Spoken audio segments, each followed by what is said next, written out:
Dans cette vidéo, nous allons nous intéresser plus en détail au fonctionnement et à la configuration des grilles de NextAdmin. Donc pour commencer, je me rends donc dans les contacts et donc je vais tout de suite cliquer sur le bouton ici et créer une nouvelle vue. Donc dans NextAdmin, il y a un système de vues qui permet donc de personnaliser l'affichage des données d'une grille. Donc on peut personnaliser les colonnes que l'on souhaite afficher. Donc là en l'occurrence toutes les colonnes de la donnée contact sont présentes, donc ID de la donnée, civilité, prénom, nom, date de naissance. Nous avons également par exemple la colonne société que nous avons ajoutée. Donc ici nous aurions l'ID de la société, nous pourrions aller afficher par exemple le SIRET de la société. Là nous voyons société flèche dénomination et la société flèche SIRET. Donc ça nous permettrait d'afficher la dénomination et le SIRET de la société.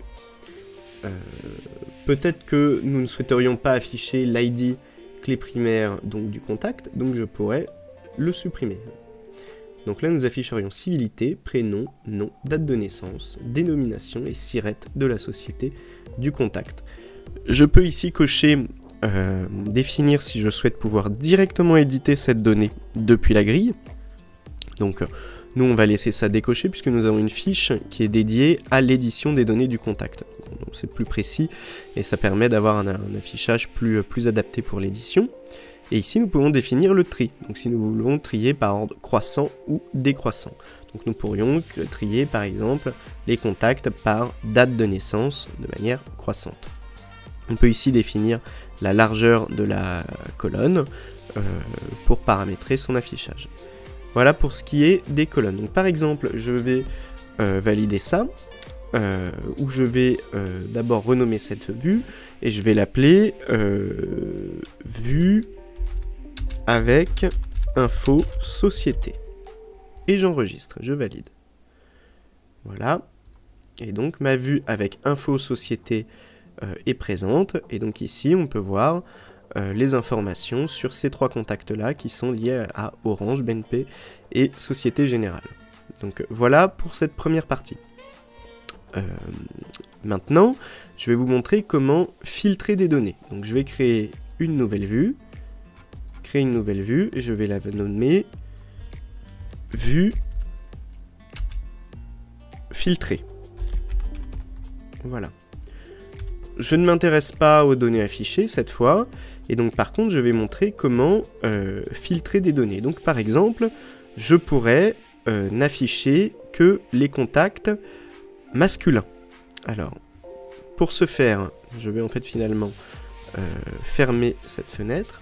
Je vais aller dans données, je vais aller ici dans contact, et là je vois la colonne civilité, donc qui a été créée dans une autre vidéo. Donc là si je clique ici, je peux voir que la civilité M pour monsieur a la valeur 1. Donc moi l'objectif va être de filtrer les contacts pour lesquels la civilité vaut 1, si je ne veux afficher que les hommes, et vaut 2 si je ne veux afficher que les femmes. Je retourne dans Contact, je vais aller créer donc cette nouvelle vue, donc, où on va l'appeler liste des hommes. Voilà. Alors, donc c'est ici que ça se joue. Je vais ajouter une colonne. Donc la colonne c'est civilité. Je vais ajouter un opérateur égal, et je vais ajouter une valeur, et nous en l'occurrence la valeur c'est 1.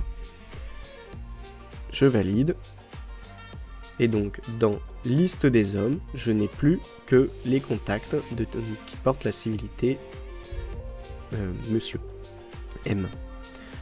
Voilà, donc là nous avons les hommes et les femmes, et là nous n'avons que les hommes. Donc voilà pour le filtrage par défaut d'une vue. Maintenant, troisième chose que nous pouvons faire, c'est créer une vue avec des filtres utilisateurs. Donc je vais créer deux filtres. Là je clique ici pour ajouter des... là en fait en cliquant sur le plus ici je peux ajouter un filtre. Moi mon objectif va être d'ajouter deux filtres. Donc Je clique ici, nombre de lignes, nombre de colonnes, plutôt je veux 2 colonnes pour pouvoir créer 2 filtres. Donc je souhaiterais filtrer les contacts sur un certain type de société et je souhaiterais également les filtrer par date de naissance.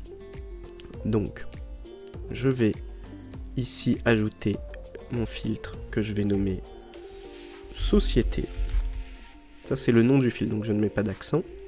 Le libellé, ça va être société. Et ça va être un contact de type sélecteur de données sur la donnée société. Un contact, un contrôle de type sélecteur de données sur la société. Je clique sur valider, mon filtre a été ajouté. Deuxième filtre, je souhaiterais donc par exemple filtrer les contacts qui ont un âge minimum ou une date de naissance minimale. Donc je vais taper DDN min par exemple. Voilà, nom du filtre. Date de naissance minimale. Et c'est un champ de type date. Je valide. Voilà. Et je vais maintenant configurer la requête de filtrage. Alors, première étape, nous allons donc sélectionner les... Alors, il faut expliquer que... Donc, la configuration des requêtes de filtrage, c'est une opération un petit peu complexe. En général, c'est mieux d'avoir des notions donc, en SQL, puisqu'en fait, ce sont des requêtes qui ont été effectuées sur la base de données. C'est donné à titre d'exemple, et je ferai un tutoriel beaucoup plus poussé pour rentrer plus en détail sur tout ce que l'on peut faire, puisqu'en fait, on peut faire vraiment beaucoup de choses. Donc, dans notre exemple là, notre objectif, c'est déjà de filtrer donc les contacts qui ont la société sélectionnée dans le filtre. Donc j'ajoute une colonne. La colonne, c'est société. Voilà, c'est ID société. Donc un opérateur, c'est égal. La valeur, c'est une valeur de filtre plutôt. C'est le filtre société. Bon, donc là nous filtrerions les contacts pour lesquels ID société vaut la valeur du filtre. La problématique étant que notre filtre peut parfois ne pas avoir de valeur, et quand notre filtre est vide, n'a pas de valeur, nous voulons filtrer tous les contacts. Donc j'ajoute un second opérateur, où le filtre société est nul. Donc, cette opération signifie je veux filtrer les contacts dont l'ID société vaut la valeur du filtre société ou les contacts tous les contacts si le filtre société est nul. Je valide et je teste. D'ailleurs, j'ai pas renommé ma vue, donc c'est celle-ci, c'est vue utilisateur. Donc là, nous filtrons tous les contacts. Si je fais Société Générale, j'ai les contacts de la Société Générale. Si je fais Orange, j'ai les contacts chez Orange, BNP, etc. EDF, il n'y en a pas. Donc maintenant, on va reprendre notre requête pour, cette fois, filtrer aussi sur la date de naissance. Donc j'ajoute un opérateur et une parenthèse. Date de naissance. Ajouter encore un opérateur inférieur ou égal à la valeur de la date de naissance ou date de naissance min est nul. Ajouter un opérateur, voilà, qui valide notre requête. Donc je veux filtrer les contacts pour lesquels la société, l'ID de la société vaut la valeur du filtre société, ou si le filtre société vaut nul, je filtre tous les contacts, et les contacts pour lesquels l'année de naissance est donc inférieure ou égale à l'année du filtre, ou le filtre vaut nul. Donc dans ce cas-ci, je filtrerai tous les contacts sans tenir compte de leur année de naissance. Je peux valider. Il s'agit donc de ce filtre-là, de cette vue-là. Donc je peux, par exemple, saisir le premier de l'an 1900. Et donc cette fois, je filtre donc tous les contacts qui sont nés avant l'an 1900. Alors je filtre aussi ceux pour lesquels, pour lesquels la date est invalide, donc on va aller leur mettre une date. Je vais les mettre en 01 1910 par exemple. Enregistrer, et on voit que les contacts disparaissent. Donc du coup, nous n'avons donc plus que les contacts qui sont nés avant 1900. Au passage, on aurait dû plutôt nommer le filtre date de naissance max. C'est l'inverse.